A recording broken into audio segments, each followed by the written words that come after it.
Oh, yeah, usually somewhere along the line in the first or second round there's going to be that upset.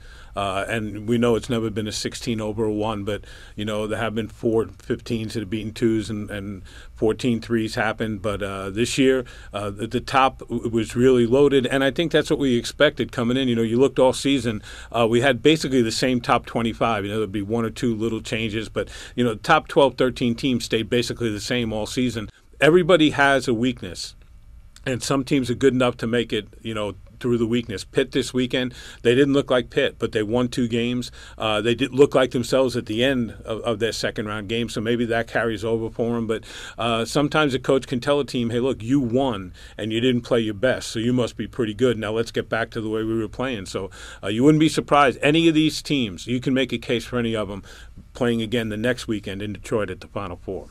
If you're going to be a mid-major team that makes a run, you're going to have to be a veteran team, a team loaded with upperclassmen, because you have to have gone through this before. It's hard enough when you're a star player and you have a team with 2 or 3 star players, and maybe they're all making their first or second appearance, but they have the talent to overcome things. When you're on a mid-major level and below, you need experience. It becomes a big part of how good you're going to be. And we just didn't have any of those teams this year. Western Kentucky, which was the team that won 2 games last year in the tournament, they had a good win, and then they lost the heartbreaker to Gonzaga, or they could have been here for a second straight weekend. So I think there were teams that were good enough to do it. It's just that this year the teams at the top played so well. And I think you look at a team like Siena.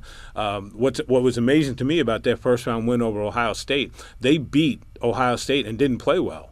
They really did. And that wasn't a good Siena game. And then they come back with a great game against Louisville and against one of the best teams in the country. They were right there to the end. So it could have happened. Sometimes the draw just doesn't work for them. Arizona got a big break with Cleveland State winning, because instead of having to play Wake Forest in the second round of advance, they're playing Cleveland State. And it's no knock against Cleveland State, but if I gave you a choice of who you were going to play, you're going to take Cleveland State.